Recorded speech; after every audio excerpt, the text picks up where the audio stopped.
vest on.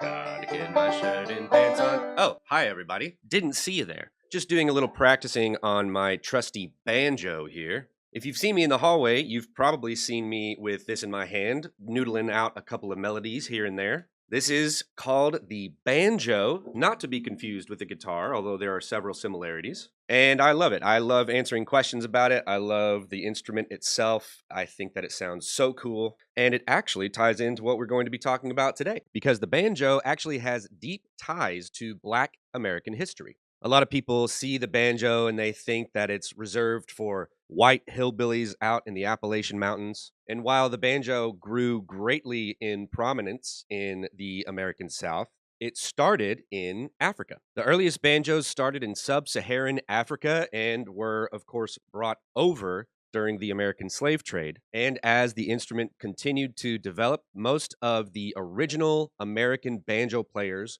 were Black. I want to show you this video next of a banjo scholar describing how the instrument has developed and how the music of Black Americans developed into what we see today as purely American styles of music. And it pretty much all comes back down to Black American folk music as played mostly on the banjo. So we're going to watch this video, and then I'm going to come back on and talk a little bit more about the other genres of music that we know and appreciate today and how they pretty much all stemmed from this right here.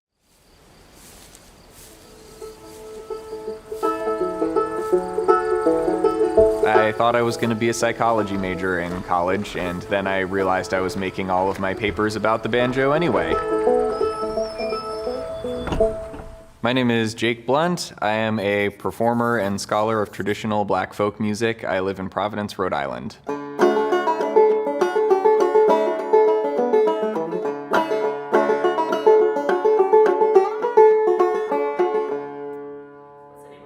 Altamont.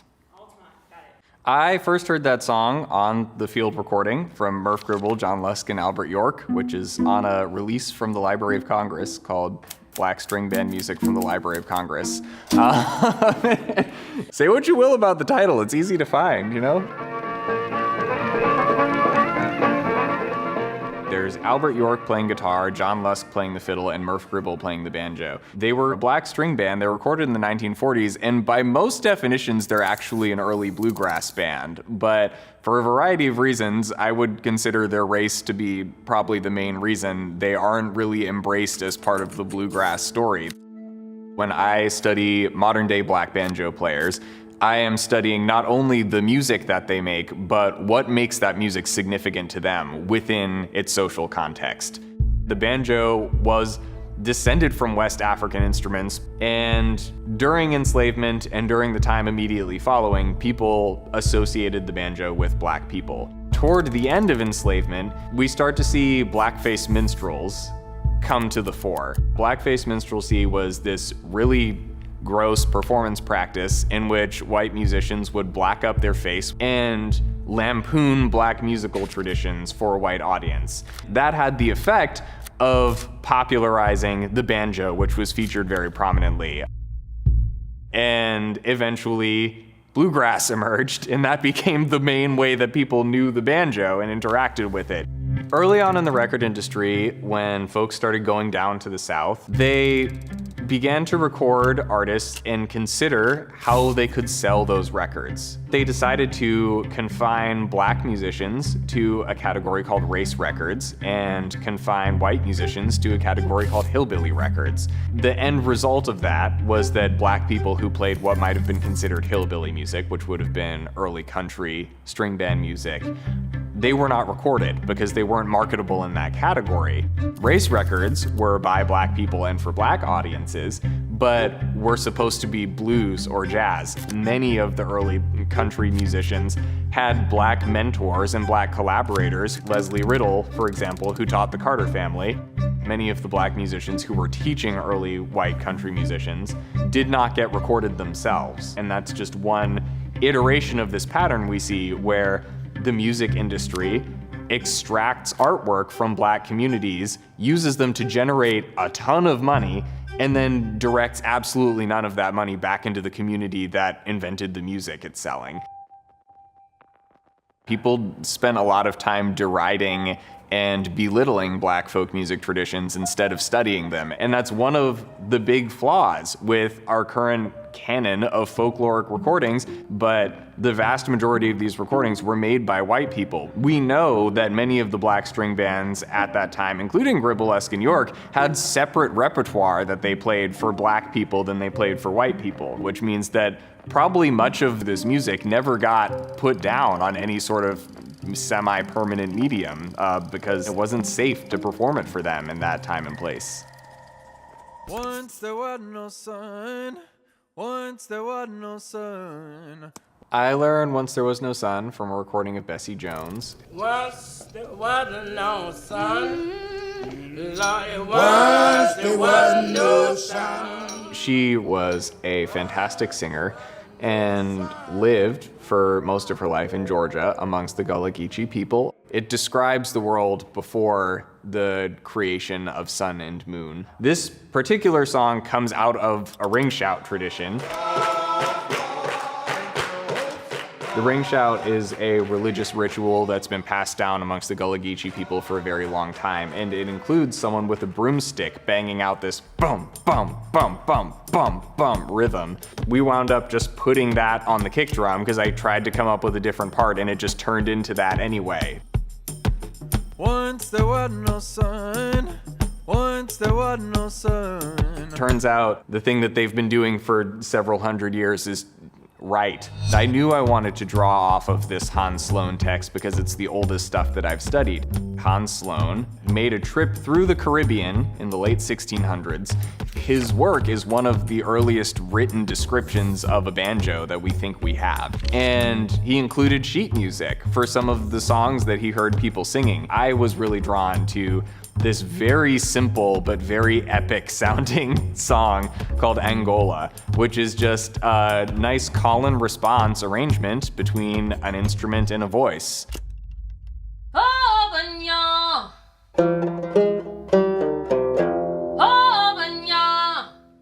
So the little banjo piece that I incorporated there is, because of the way the progression of the song goes, I wound up changing it to.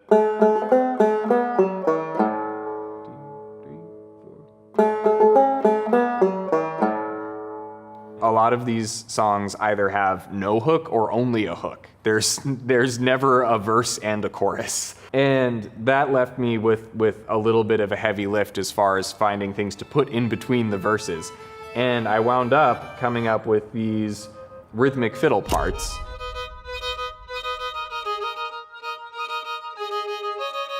The clapping pattern. Clapping is very prominent in all these old ensemble recordings of black folk music. It's just, one of the most accessible percussion instruments you have when drums are illegal, as they were for black people for most of this music's developmental period. I knew that it had to be in there. There was no obvious place to put it on this because of the way the beat lined up, and it's a very weird pattern.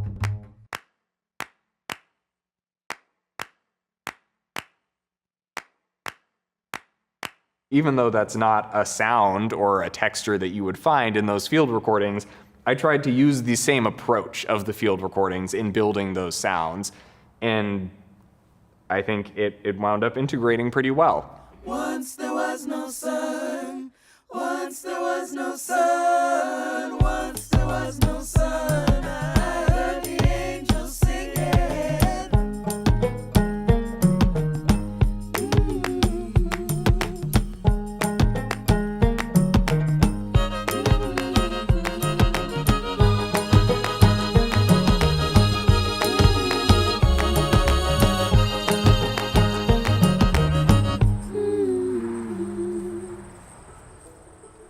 I think part of what drove me to this new project is thinking about the continuity of those sounds instead of trying to reenact something. Maybe envision something instead. When it comes to the older stuff, because those folks were exploited by the record industry, because they were misrepresented by academics and by PR reps and everybody else along the way who has sold this music but was not part of that community, I feel duty bound to set the record straight. I think there's something that's very cool about representing those old traditions and feeling like I'm part of a solid lineage that way. Beautiful video. I love the work that he has done to kind of bring all of these historical musical elements to the forefront. But maybe folk music or Americana music or country-ish music is not your vibe. Maybe you like other genres of music. Maybe you're a big fan of jazz.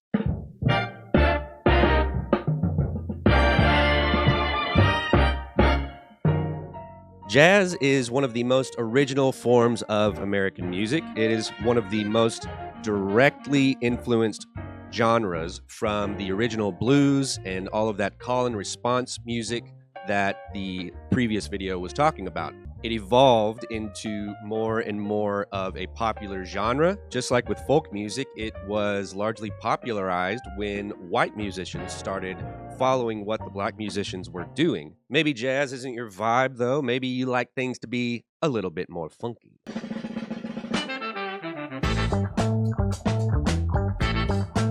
I know I like to get funky. You probably hear very similar elements from jazz to funk. There's just a different beat, a lot more active of a bass line, and maybe you're even starting to hear how this genre of music transformed into others that you might like rock and roll.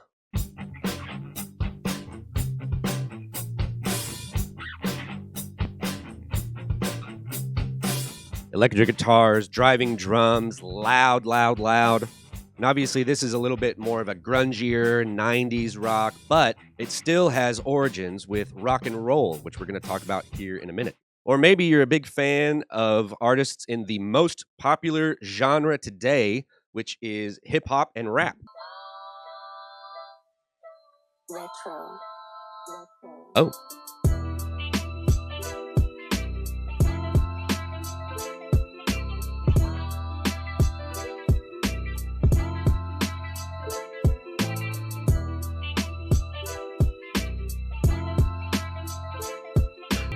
You can still hear elements of funk, even elements of jazz in hip-hop beats these days. And this is a little bit more of an old school beat, but it has evolved into lots of the subgenres of rap and hip-hop that everyone appreciates today. And elements of hip-hop have also made their way into other genres of music like country or Latin American music.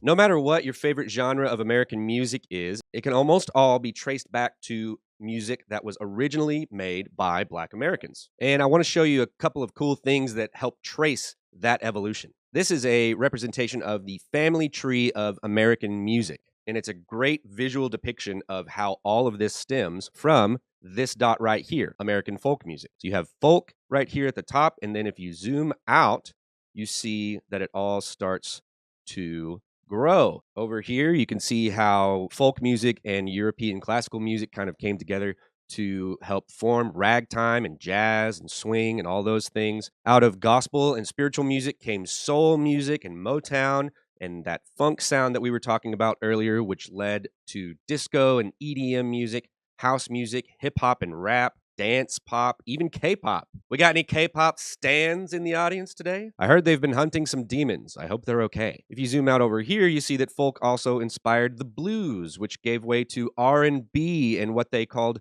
race music, which was described in that first video. Race music was just a weird term to describe any music that was made by a black person. But that gave way to doo-wop and ska and swing. But it also gave way to rock and roll, which is often seen as one of the main American cultural exports. And it was made popular by this guy right here. Hey there, little mama. Hey, whoa there, little mama. Hey,